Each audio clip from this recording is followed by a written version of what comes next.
Hey, this is Mira Beck, the founder of Overnight Success Publishing and the host of Overnight Success TV, and welcome to another awesome show.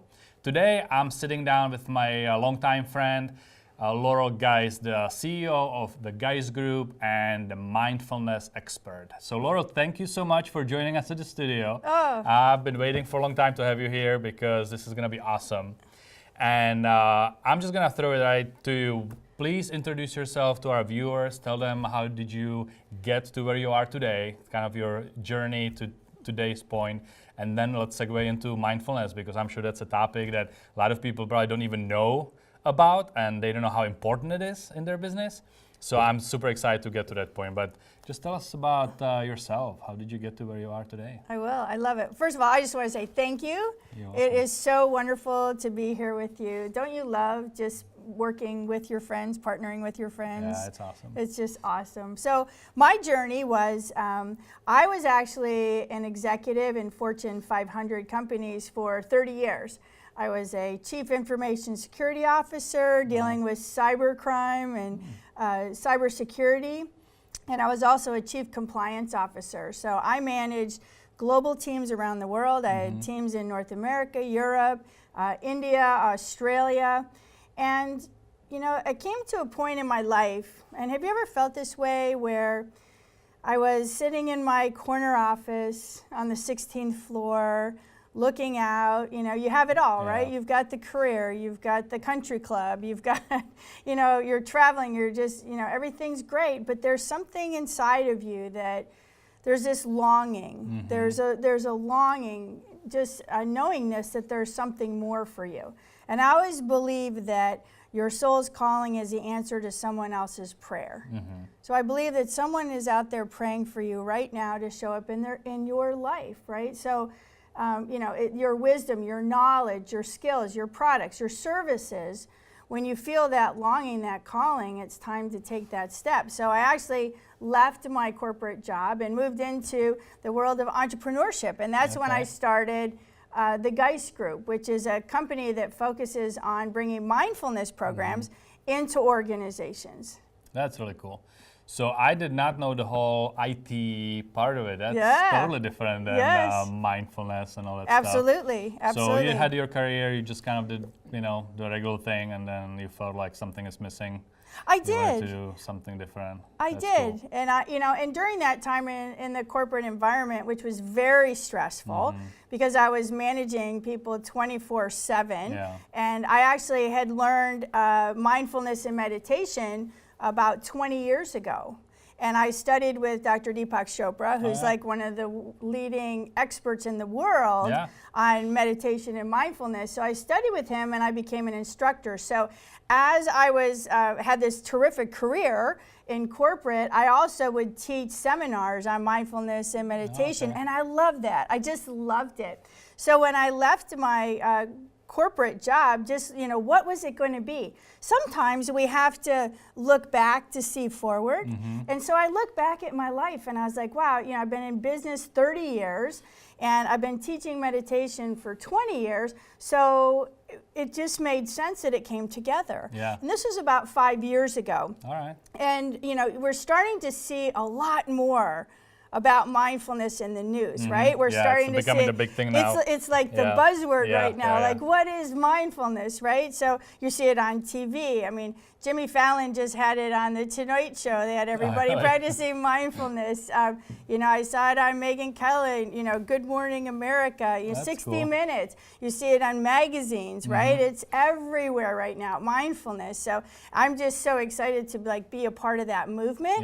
And especially the movement of bringing it into the work environment. Gotcha. So you were ahead of your time with that, because it's becoming only popular early now. So, yeah, just tell us about, like, first of all, what it is. Define mindfulness and kind of maybe give us an example. Sure.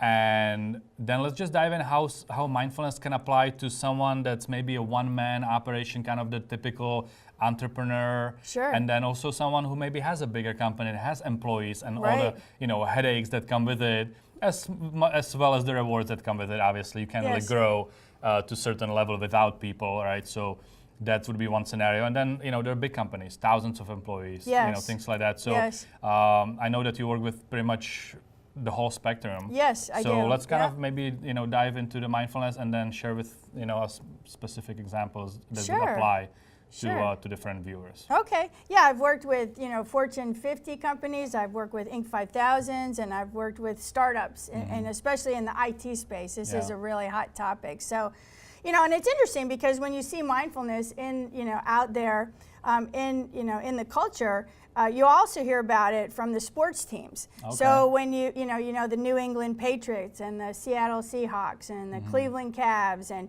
the Chicago Cubs and all these teams, sports teams, are using mindfulness too. So mindfulness is really about paying attention, and I like the definition of paying attention in a particular way. Gotcha. So where is my attention? And I want to place my attention somewhere. So on purpose, so I'm consciously making a decision about where my attention is. Okay.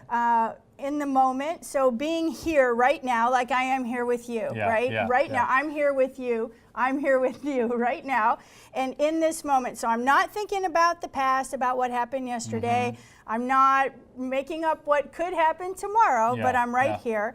And then finally, without judgment. So allowing the situations and circumstances to arrive, and before I react to something, I literally can just take a breath and I can respond the way that I want to. Wow. And this is really powerful for all of us, and especially powerful for leaders, Yeah. because you want to be able to take that breath before you respond. So responding mindfully instead of mindlessly. So let's contrast mindfulness to mindlessness. So there was a Harvard Business study that came out that said we spend 47% of our time in a state of mindlessness. Wow. 47% Wow. of your day is in a state of mindlessness. Now, what is that? Okay, so here's an example. So have you ever been out driving your car, and let's say you're driving home, and you get home, and you have no idea how you drove there? Yeah. Have you ever had that All the time, experience? yeah. All the time, All the right? time, yeah. All right, everybody, all the time, right? So that's mindlessness, okay? So feel into that state for a moment, right? You did something, you were on autopilot, really. Yeah. You're on autopilot, and you don't remember it. So think about your productivity when you're in a state of mindlessness versus in a state of mindfulness where my full attention is here and I'm being focused. And that's why mindfulness is becoming so popular within organizations, because what we're finding, and there's been thousands of research studies now, which is another reason why it's becoming more popular, is the science behind it. Because what we found is that by practicing mindfulness, you can actually rewire your brain. Okay. So, so think about it that way, that in neuroscience, they say what fires together wires together. So we use really simple practices. So I like to think about it as brain training. Yeah, So yeah. I'm spending a few minutes training my brain, just like you would go to the gym to train your body. Yeah. That's how you would train your mind, with these simple practices. And what we're finding through scientific research is that people feel less stressed, less anxiety, less overwhelm. There's more calm. They also, it helps to lower your blood pressure, but it also helps with these focused attention techniques to be able to be more focused, so you're being more productive. And I always like to say, how can I handle more with less stress, Got it. right? Yeah, Because yeah. no one has less to do today than they had yesterday, That's right? right. I mean, there is always more and more and more. So living in this, the culture we live in, the economy, the digital connection, Yeah. all of this, tends to create that overwhelm and stress. So why wouldn't you try something that you could do for 5-10 minutes a day that would help you to handle more with less stress? That's really cool. So let's talk about some practical implication or implementation of mindfulness in a day-to-day Sure. environment, whether it's personal or I love the whole driving in the car because I can drink coffee, listen to music, and I'm home and I don't even know what happened really, right? So I totally get that example. So maybe give us some examples about mindfulness in action Sure. For like, regular person that anybody can really use. Yeah, exactly. So the whole idea behind mindfulness, the training, is that you're focusing your awareness on something, on picking something. So we typically start with a very simple, what we would call a breath awareness technique, where you would just sit down for a few minutes. You would close your eyes, so you get comfortable, you close your eyes, and you begin to focus your awareness on your breath. Okay, because your breath's always with you, so you can do it anywhere, right? All you got to do is be able to sit down, right? And breathe. And breathe, and close your eyes. So sit down, we close our eyes, we begin to focus on our breath. And what you're going to notice, here's what I call the mechanics of mindfulness, is as soon as we begin to focus on our breath, you're going to notice a distraction. And it's going to be, there's going to be a thought in your mind, there's going to be a sensation in your body, there's going to be noises in the environment, and you're not going to be focused on your breath. You're going to be thinking about something else or listening to something else. But here's the trick. As soon as you become aware that you're not focusing on your breath, you go, I'm going to bring my attention back to my breath. It's that simple. It's that simple. So it's all about, can I put my attention where I want it to be? And it's crazy because we have 60,000 thoughts a day, right? I mean, that's how many thoughts are going through our mind. So the thoughts are never going to stop, but what you can do is really open up the space between the thoughts. So that's a really simple practice. So that's, to me, is more like a formal practice. So I would sit down, I'd close my eyes, I'd focus on my breath, and then every time I'm not focused on, my awareness is not on my breath, then I just bring my awareness back. That's it, so simple. Then I like to incorporate simple practices throughout the day. So one of my favorite ones is the traffic light. So when you're driving and you go to a traffic light, typically it's about 120 seconds, okay? So it's 2 minutes. So when I get to a traffic light, what I do is I focus on that light and see if I can focus my attention on that light for 2 minutes. That's funny. Now, it might sound easy, but it's actually a little harder than you would think. I can imagine, and I'm going to try it today on the way home. There you go. Sure. So it's simple things like that that I, when I'm working with people, that, it's simple. We can sit down for 5 or 10 minutes, and within, companies, we find that groups will do it like at noon. They'll say, okay, at noon, we're all going to stop for 5 minutes and do this practice. Or I have another company I work with where we do that at 4 o'clock. So we call it decompress your stress. So at the end of the day, we kind of let go of that stress, right? So it's easy to do in groups. And you know what else I love about it, Mira, is I love that you can actually share this with your family. You can use this practice at home and with your kids and with your teenagers. Like, for example, one of the practices we do in meetings, we have a mindful meeting. So we'll start with a meeting, and what we do is we spend 1 minute just focusing our awareness on our breath, okay? So we come into the meeting, we put down our devices, you close your eyes and focus on your breath for a minute and just bring your awareness here and your intention here on what's about to transpire in the meeting. And what they find is that meetings become more efficient and more productive just by that 1 minute. So think about that with your family. What if you sat down to dinner and you all said, okay, we're gonna put our devices down, we're just going to focus on our breath for a minute. We're going to bring our attention here, and then we're going to actually eat dinner together. That would be cool. Right? Yeah, that would be awesome. There you go. And I think the whole device thing, that's like the big epidemic these days. It is. Everybody I talk to, yes, they have the exact same problem, same feedback. Yes. And it's kind of crazy how the whole addiction to devices is. So for someone with kids, let's say, and I know my kids, always on the phones, whatever. Yes. What would you do with them specifically? So I would teach them this practice of just, as a family. Here's what I would do. I would teach them, because now mindfulness is becoming more popular in schools. Where they're teaching this in schools, and it's amazing the results. I mean, they're finding that the children are kinder to each other, there's less bullying, there's better relationships, and it's all because they're just focusing their attention and their awareness. So I would suggest, and I recommend, that you share this with your children and just say, hey, we're going to do some brain training today. And just sit down and just, have them close their eyes and focus their attention on their breath, and just tell them, you're going to think different thoughts and you're going to hear different things, and you might feel something in your body. be. But every time you do, just come back to the breath. And kids love this. Teenagers love this. Really? Because it gives them this, it can be for 3 minutes. Typically the research is showing that it takes 8 minutes a day for 8 weeks to literally change the brain. What happens is it actually makes the prefrontal cortex it thickens. And what happens is that allows you, that's your emotional command center, it actually allows you to take that breath before you react. So think about it, it doesn't take that long to see some results with this. So I would share that with your kids and just make it something fun. Like, hey, we do this every morning when we get up, and just get everybody focused. What a difference that would make getting everybody out the door, right? Or before you have dinner.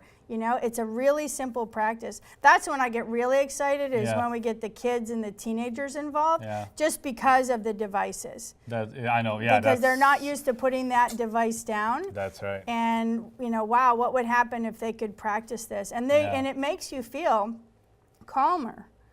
And then they have that experience of feeling that calm and feeling that peace, and less stressed and a little less anxious and a little less overwhelmed. And then they're like, wow, I like this. So, and then you as a parent can really mentor them and do it every day. Because, what's 3 minutes of that or 5 minutes of that? Yeah. Right? Definitely nothing. And maybe they will try to, kill each other a little bit less often, because siblings fighting all the time and everything else. Exactly. I think that would be pretty cool. So, as you're talking about his family, and, as I'm like, mindfully present, I'm thinking. Yes, in the work environment. Yes. Like, so is it the same thing, like right now, you have different projects. Yes. And I'm thinking, okay, I need to send a proposal to this client, I need to update this thing, I need to give this stuff to the employees. And then I started one thing, and then something distracts me. So maybe making the one thing the focus till it's done, and whenever I get distracted, somehow bring myself back to that one thing. Exactly. Whether it's like open on the desktop, or whether it's like a sign, don't do anything else till you finish your proposals. Is that kind of along the same lines?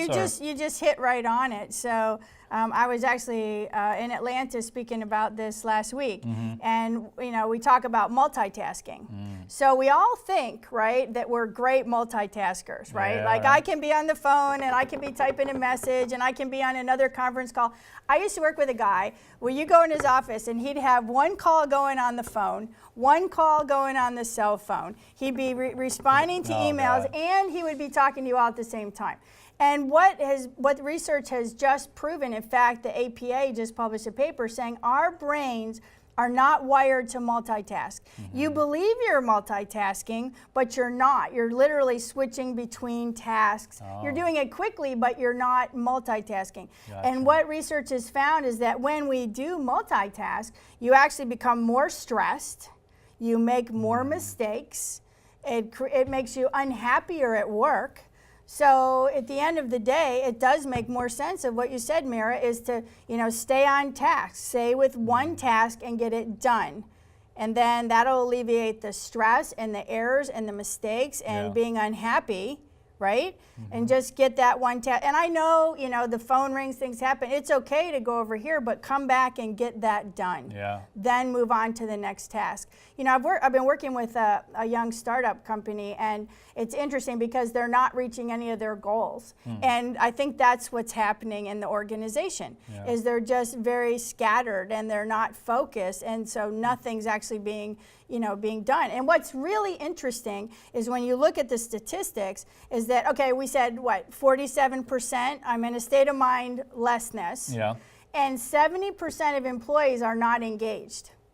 Wow. So think about that. Wow. Between not being engaged and being in a state of mindlessness, it's no wonder our productivity is going down, right? So this is something that's simple. Now, it's one of those, it's easy, but it's hard, right? It's easy to do, but it's hard to make the commitment to do it every day. And it's not something like if I do it once, it's gonna, that's it, ta-da. No, it's a practice, just like going to the gym, right? Any other kind of discipline that you have. But again, can I give 5 or 10 minutes of my day to doing some simple practices to help to rewire my brain and make my brain healthier and to help me to be less stressed and more productive? Yes, I can. Of course. Yes, I can. And I don't even know if I would call it easy. I would call it maybe simple, but not easy. Simple, because but not easy. I like that. It sounds that. simple. It does. But, you know, in this world, it's definitely, you know, not easy because, I mean, I experienced it. So if we had to give somebody an advice on Yes.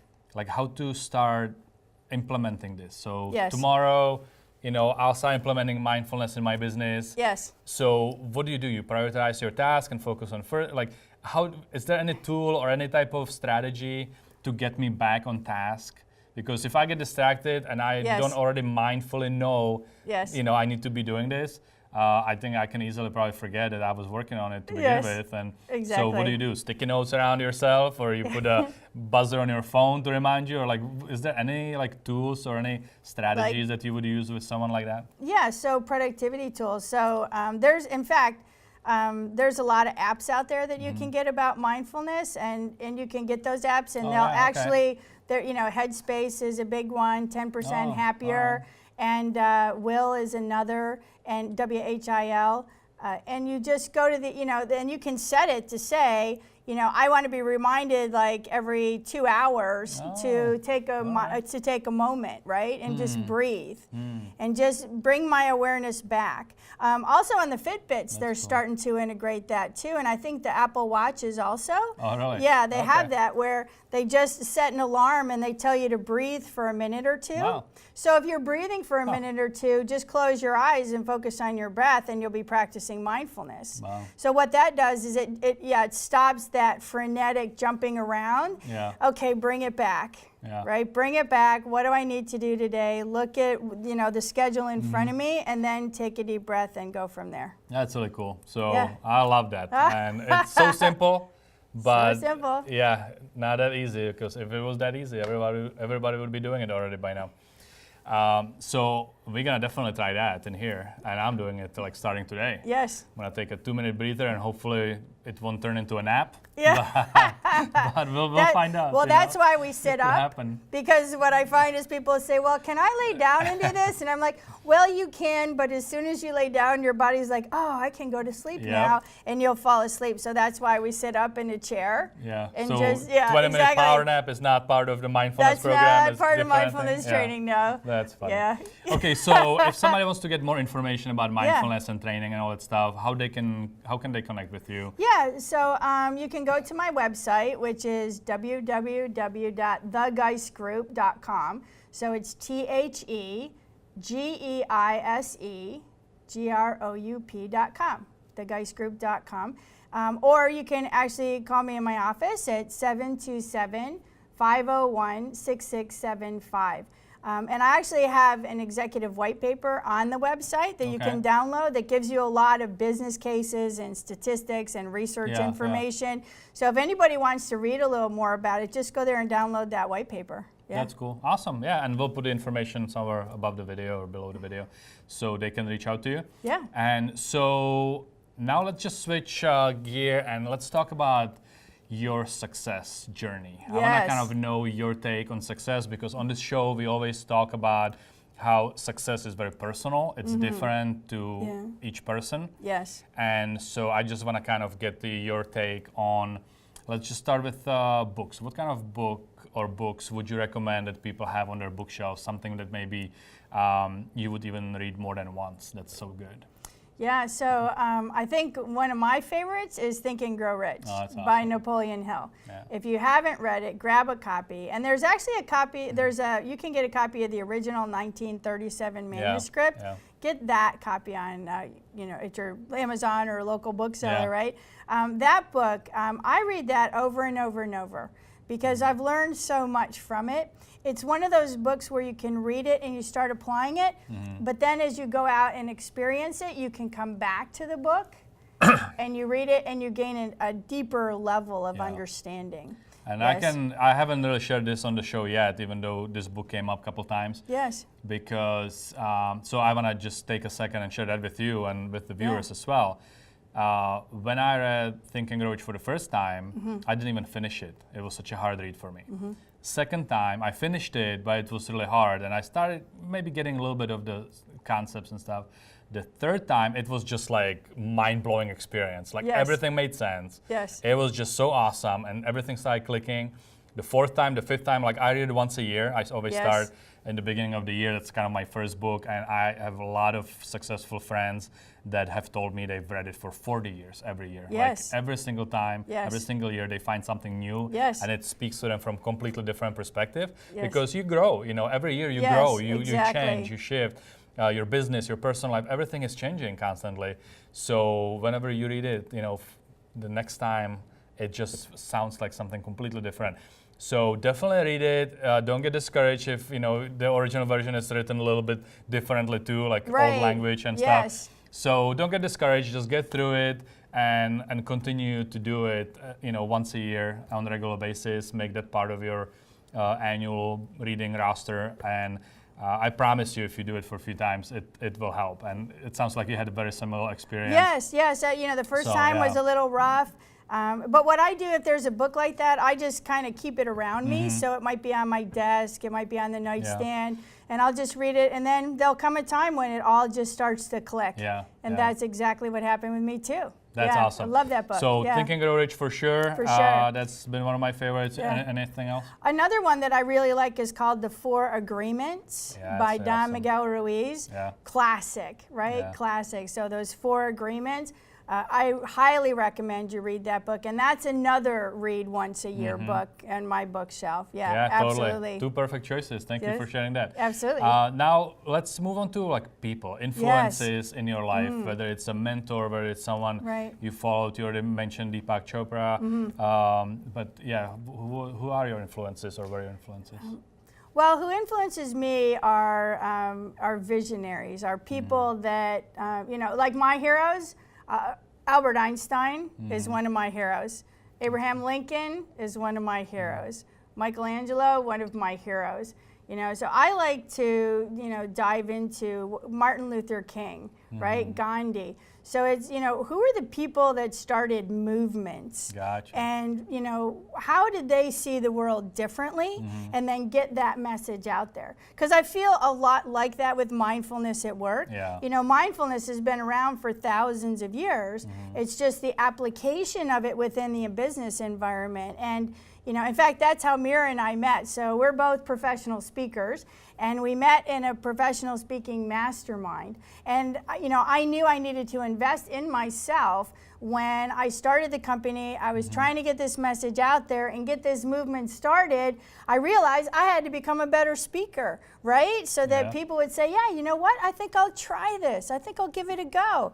And, you know, so for me, it's always looking at people that looked at ways to change the world. And that's how I feel with mindfulness at work, because having worked in a company for 30 years, I can say I wasn't that happy in that job. And one of the things that I made a promise to myself when I started my company, there were 3 things. I was only going to do something that I loved with people that I loved for clients that I loved. That's cool. That was it. And that's really how I run my business. Yeah, that's pretty awesome. And congratulations on really starting the movement and, you know, being, I guess, one of the leaders of the movement, because that's really been your passion. And I can, you know, I mean, you look happy. I love it. You're passionate. You're passionate about the topic, and so it's definitely happening. And you know, you started this big movement, and I'm sure it's going to be huge. It is. In the years to come, so that's pretty awesome. It is. So this, you know, may be a similar answer, but because of your passion these days, but what is your big why? Like, what do you feel like now is your life purpose? I feel my big why is helping people to be happier at work. I just find that when I go out and work with companies, I mean, people will tell me how unhappy they are. They'll tell me how people are sick, how people are having heart attacks, I mean, having strokes. There's so much stress. And I feel like if I can go out and help, help one person to alleviate that stress and be a little more productive. And what if they're just a little happier, right? Yeah. What if they're just a little happier? That's my why. That's my why, because when I can train people on mindfulness, I know what the changes they're going to experience in their life. Yeah. And that's my why. So it's really to end suffering at work. Because we all have to work, right? Yeah, sure. We all have to work, let's face it. But do we have to be suffering while we're doing it? I don't think we have to. I think there's a new mindset that we can adopt. And if we can use these simple mindfulness practices every day, I just imagine a world 10 years from now, right? Yeah. 20 years from now, where people are like excited to get up and go to work. I mean, when was the last time you jumped out of bed and you're like, yeah, work, yeah? That's how I want everybody to be. That's how I am. That's how I want everyone to be. That's really awesome. And then the last question I Yes. have for you, back to the success. Yes. What is your personal definition of success? What makes you feel successful? Yeah, success. So I think I said it, and I'm going to reiterate it. It's to do what I love with people that I love for clients that I love. And I think if you can do that, you are a success. That's really cool. Awesome. Well, Laurel, thank you so much for taking the time and sharing with us these strategies. I'm totally excited about my mindfulness implementation stuff. And I already kind of have in my head exactly what I'm going to be doing for the next few days with my projects and love it. How to stop multitasking but start focusing, and it's really cool. And I hope that you have definitely gotten something out of it. If nothing else, breathe and focus on your breathing. That's it. That's what we covered here. Give it a shot, because sometimes people are not open-minded enough to some of these things, and like, what is some 2 minutes of breathing gonna do for me, whatever. Right. Stop overthinking it. Just start doing it. And just that try would be, just try it, give it a shot. Yeah. And once again, as I always like to close every episode, make sure you implement what you've learned on this episode, because if you don't do anything with the information that we have just given you, nothing is going to happen. I can promise you that. Yeah? So take the first step, do something to move you closer to your success, and join us again for the next episode next week. Hopefully doing awesome and you're making some progress and you've been watching the episode since the beginning. If not, go back, rewatch some of the episodes, because all the guests that we've had here were super awesome and they all had something to share with the viewers. And till next time, wake up and be successful.